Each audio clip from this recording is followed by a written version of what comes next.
갈라디아서 4장 21절부터 5장 1절의 말씀을 가지고 다시는 종의 멍에를 매지 말라라는 말씀으로 이 시간 하나님의 말씀을 나누고자 합니다.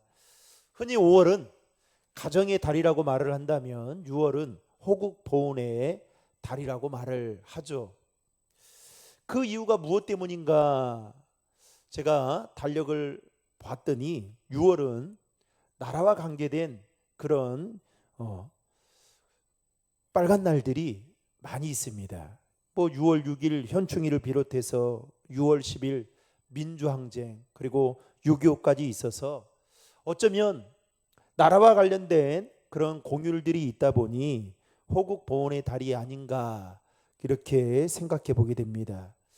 일제강점기 때 우리나라를 지키기 위해서 싸웠던 독립군들 그리고 한글을 보존하기 위해서 고군분투했던 조선어 학회 사람들 그리고 일본 압제에 대항해서 우리 선조들의 목숨 건 투쟁은 한마디로 말하면 자유를 위한 투쟁이었습니다. 우리 선조들은 나라의 자유, 삶의 자유, 심지어는 언어의 자유를 위해서 수많은 시간 동안 외로이 힘든 싸움을 했습니다. 사실 인류 역사를 보면 속박으로부터의 자유를 꿈꾸는 사람들의 이야기로 점철되어 있다라고 말해도 과언이 아닙니다. 이런 이야기가 있어요. 공산주의가 기승을 부리던 그 시절에 지금은 러시아지만 과거에는 소련 아니었습니까? 소련에 살고 있던 개 한 마리가 파리에 오게 되었습니다.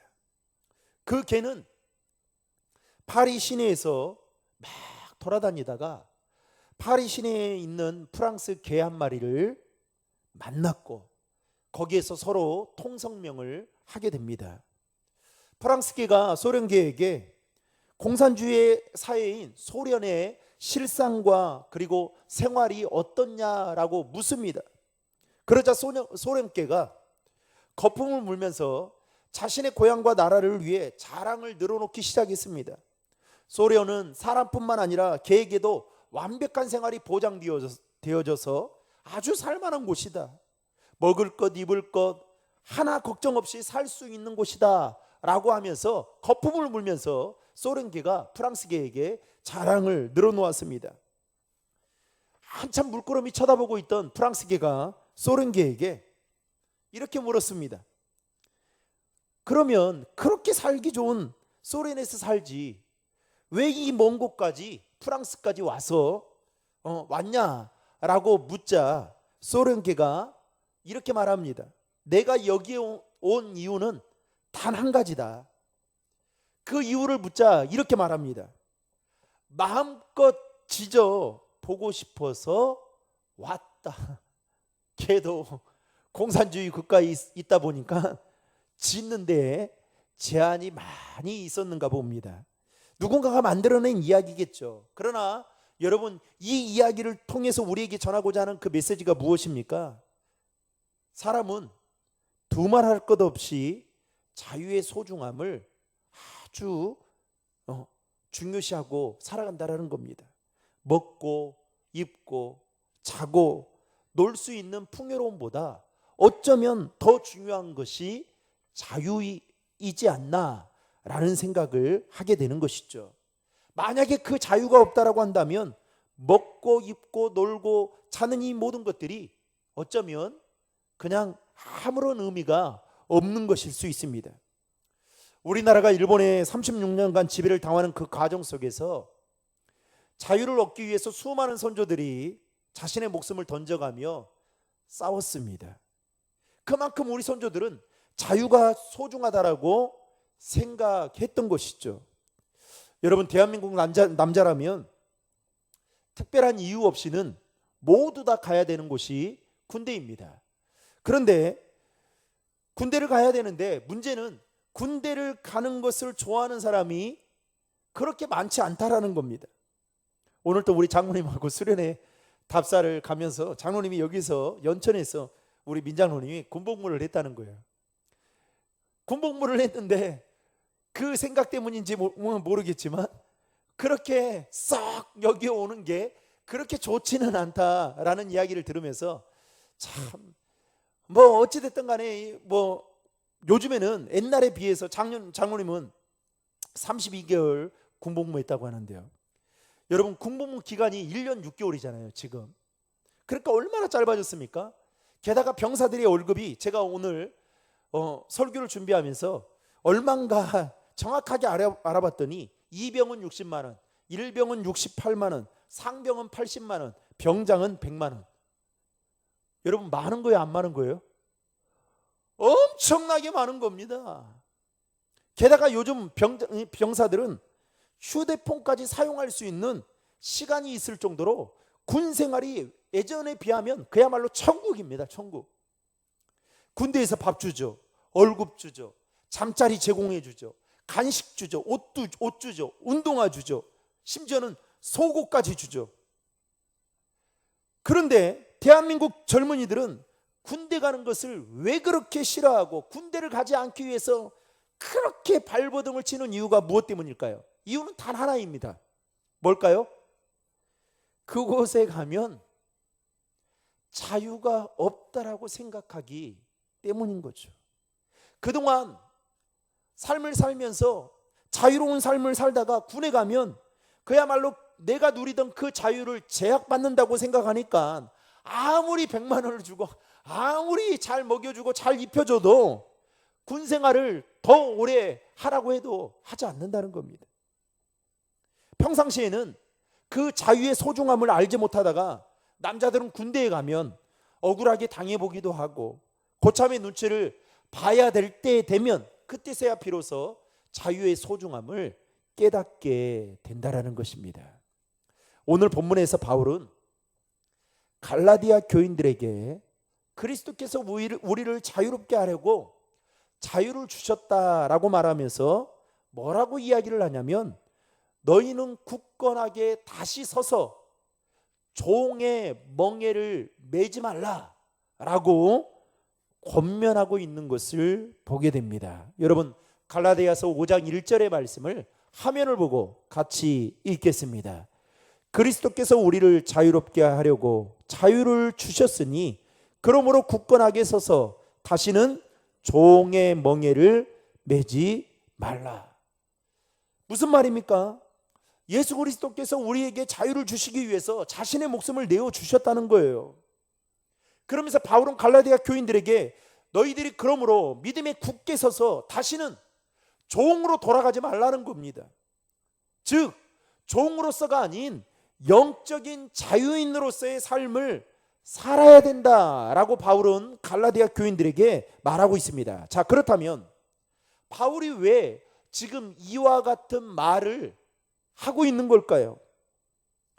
우리가 이전까지 살펴보았듯이 갈라디아 교인들 중에는 유대주의자들이 전한 거짓 복음, 즉 구원을 받기 위해서는 할례와 율법을 지키고 또 행해야만 받을 수 있다라는 이 말에 현혹되어져서 그때부터 율법의 종으로 살아가는 사람들이, 율법의 노예가 되어 살아가는 사람들이 하나둘씩 늘어나고 있었기 때문에 이와 같이 말하고 있는 것입니다. 그래서 바울은 갈라디아 교인들에게 율법의 종으로 살아가는 저들에게 오늘 본문에서 비유를 이야기를 해요. 아브라함의 두 아들에 대한 비유를 설명하면서 저들의 마음을 돌이키기를 힘쓰는 것을 보게 됩니다. 여러분 창세기에 보면 아브라함에게는 두 아들이 있었습니다. 첫째 아들이 누구예요? 이스마엘이었고 둘째 아들은 이삭이었습니다.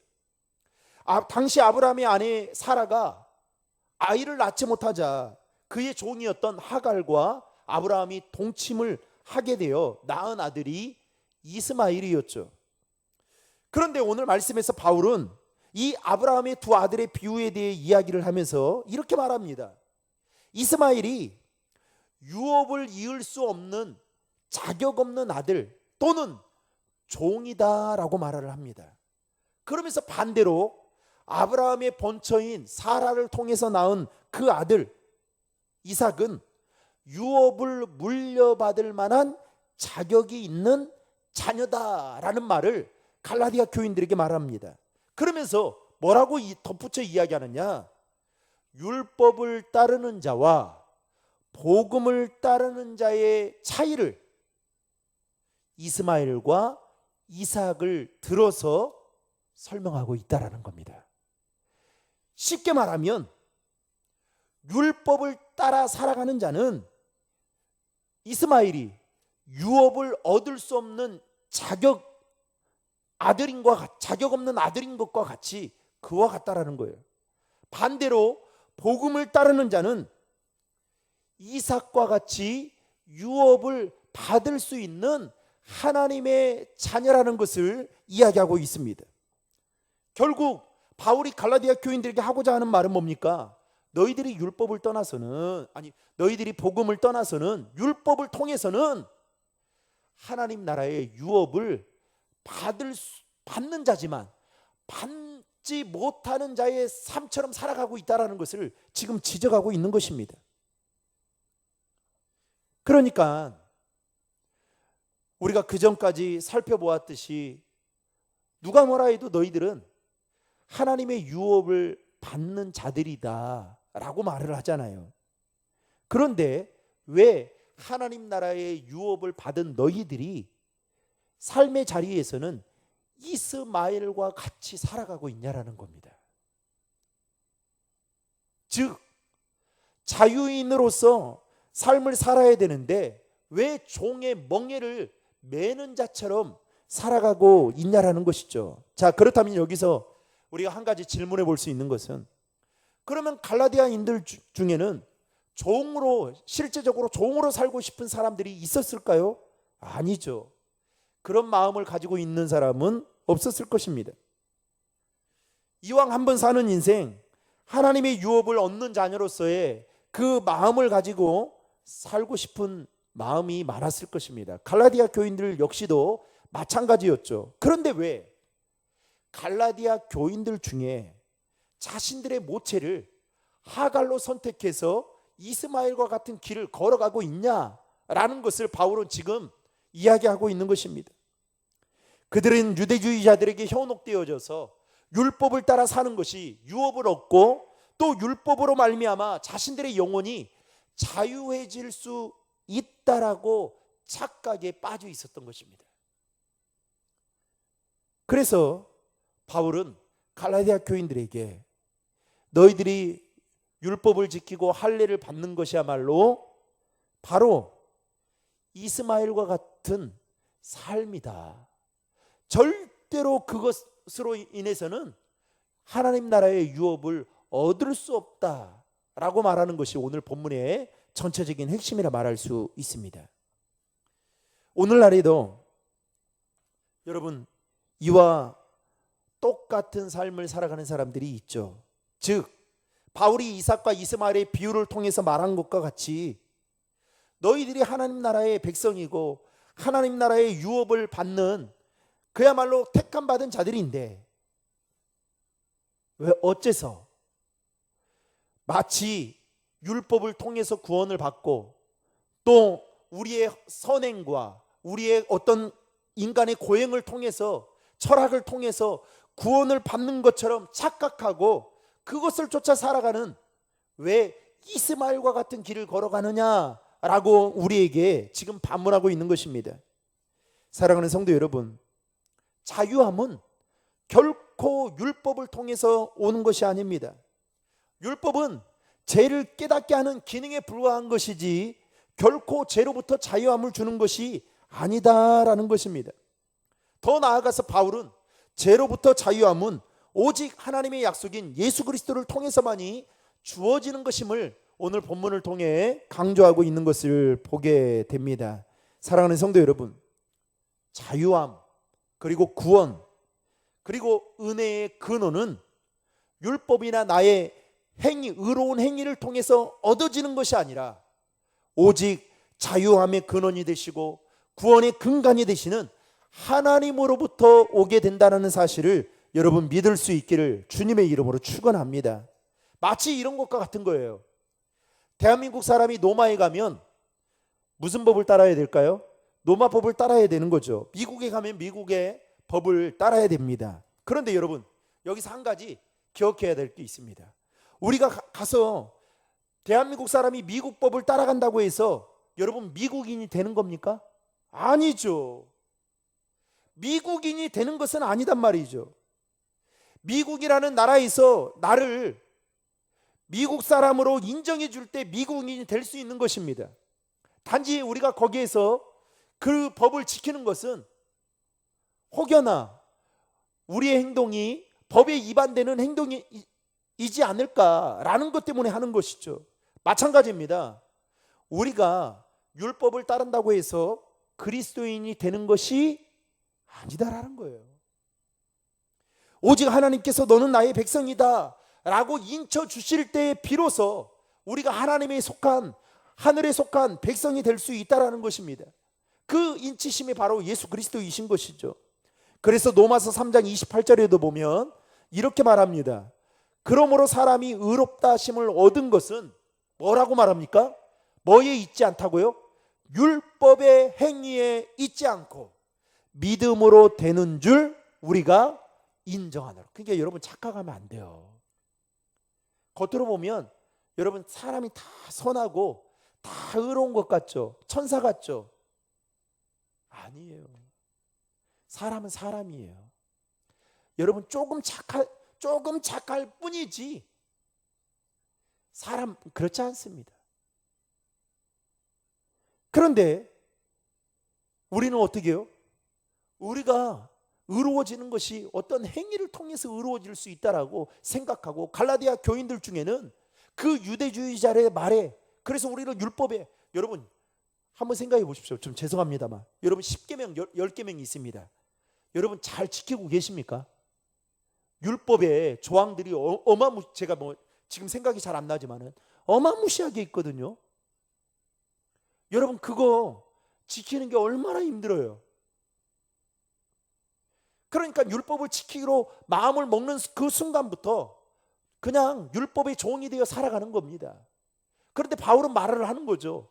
너희가 5장 1절에 보면 그리스도께서 우리를 자유롭게 하려고 목숨을 내어주셔서 우리가 그 자유함을 얻게 되었는데 어째서 너희가 다시 종의 멍에를 매냐. 그러니까 이 말 속에 얼마나 그 바울의 한숨과 탄식이 여러분 매여 있는 거예요. 마치 이런 거예요. 은혜 받는 자리에 와가지고 은혜 받았는데 다시 돌아가가지고 제자리로 돌아가서 예전처럼 살아가는 겁니다.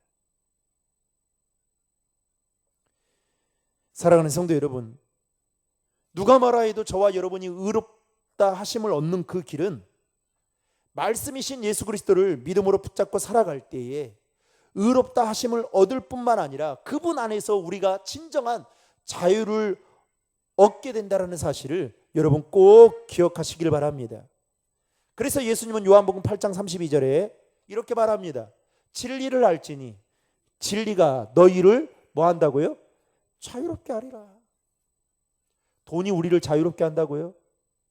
아니죠. 돈이 많아도 마음 불편하게 살아가는 사람, 평안을 누리지 못하고 살아가는 사람들이 얼마나 많이 있는지 모릅니다. 단지 불편함을 조금 덜 누릴 뿐이죠. 평안은 다른 겁니다. 바로 진리 되신 예수 그리스도 안에서 우리는 참 자유를 얻을 수 있다라는 것입니다. 바꿔 말하면 유대주의자들이 외치는 그 말, 할례와 율법을 지켜야만 구원을 받을 수 있다라는 이 말은 순전히 거짓된 복음에 불과하다라는 것을 바울은 갈라디아 교인들에게 외치면서 그들의 믿음을 일깨워주고 있는 것입니다. 따라서 더 이상은 너희들이 율법으로 돌아가지 말고 오직 말씀이신, 오직 진리가 되시고 그 진리 되신 예수님께서 자유케 하시는 그분을 믿음으로 붙잡아야 된다라는 것을 바울은 선포하고 있는 것입니다. 바울이 갈라디아 교회에 편지를 썼던 이유는 어떤 저들의 건강의 문제가 아니었습니다. 건강의 문제로 어려움이 있어서가 아니었어요. 물질의 문제로 어려움이 있어서가 아니었습니다. 또한 염려와 핍박으로 일한 것도 아니었습니다. 갈라디아 교인들이 다른 복음, 그 다른 복음을 따라가고 있었기 때문에, 그들이 진정한 복음을 이해하지 못하고 있었기 때문에 바울은 다른 복음의 그 허망함을 말하면서 오직 예수 그리스도만이 진리임을 알게 하기 위해서 갈라디아서 편지를 쓰게 되었던 것입니다. 여러분, 율법과 복음의 차이가 무엇인지 아십니까? 예를 들면 똑같은 말씀을 읽었을 때 율법은 우리의 죄로 인해서 우리를 쥐구멍으로 들어가게 합니다. 그런데 반대로 복음은 우리의 죄를 깨닫게 하고 회개의 자리로 나아가게 합니다. 율법은 우리에게 죄책감을 주고 한없이 나를 부끄럽게 하지만, 그래서 나의 부족함에 집중하게 만들지만, 복음은 나의 부족함과 연약함을 알게 하고 그 연약함과 부족함을 채워주시는 예수 그리스도를 보게 만듭니다. 그래서 다른 거예요. 오늘날 우리 주변에도 예수를 믿는다고 하지만 영적으로 보면 갈라디아 교인들과 같은 사람들이 있습니다. 다시 말해 유업을 얻을 자녀인데도 이삭으로 살지 못하고 오히려 자유함이 없는 이스마엘처럼 살아가는 성도들이 있다라는 것이죠. 왜 그럴까요? 거기에 자유가 있다라고 생각하고, 거기에 행복이 있다라고 생각하고, 거기에 기쁨이 있다라고 생각하니까 계속 세상에 쫓아가는 거예요. 사랑하는 성도 여러분, 이 말인즉슨 예수를 믿어도 여전히 율법으로 자신을 정죄하고 예수 안에서 참 자유를 누리지 못하는, 한마디로 율법 아래 거하는 성도들이 있다라는 겁니다. 그렇게 되면 어떻게 될까요? 내가 신앙생활 열심히 안 하면 천국 갈 확신이 없는 거예요. 천국 갈 수 있냐? 그러면 머뭇머뭇거립니다. 그래서 왜 그렇게 생각하냐? 그럼 물어봐요. 천국은 어떻게 가는지 아십니까? 그러면 믿음으로 간대요.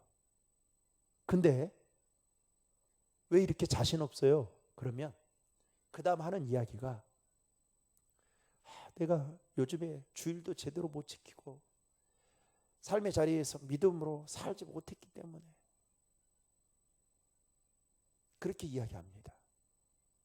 제가 말씀을 드렸지만 구원은 믿음을 통해서 받고 상급은 행위를 통해서 받아요. 우리는 착각하는 게 있어요. 교회를 다니면 예수를 믿는다고 생각합니다. 제가 지난번에 말씀드렸지만 한 청년이 저한테 문자가 온 거예요. 그래서 목사님, 이제는 교회를 못 나와 있습니다. 그래서 막 장문의 그 문자를 보냈어요. 자기는 예수를 믿지 않는 것 같다고.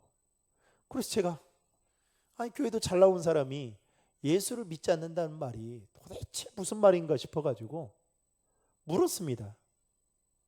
그랬더니 진짜로 예수를 안 믿었던 거예요.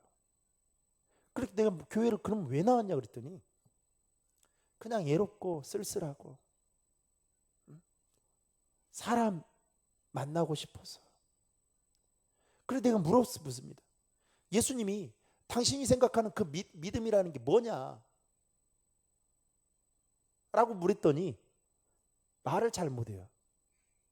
그래서 제가 그 믿음이 이야기를 해주면서, 그것을 믿느냐? 예수님이 당신을 위해, 당신 같은 죄인을 위해 십자가에 못 박혀 죽으시고 3일 만에 부활하셔서 지금 당신과 함께 계시고, 그 믿으면, 예수를 믿으면 구원을 받는다는 이 사실을 믿느냐 그랬더니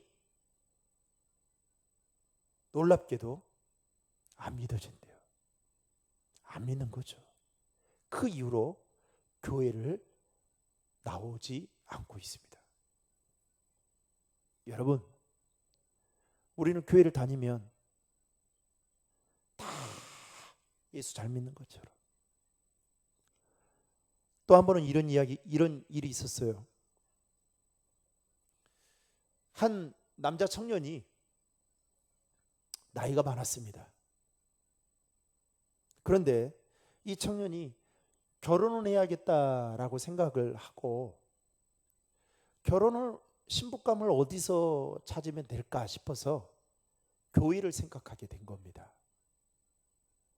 그래서 교회에 오게 됐는데 교회에 와서 보니까 자매들이 마음에 드는 자매들이 있거든요.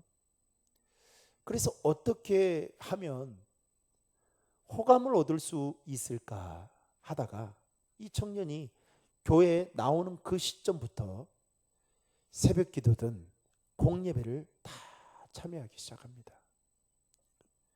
그리고 청년들은 돈이 없잖아요. 그러니까 자기 지갑을 열어서 청년들을 사주기 시작해요.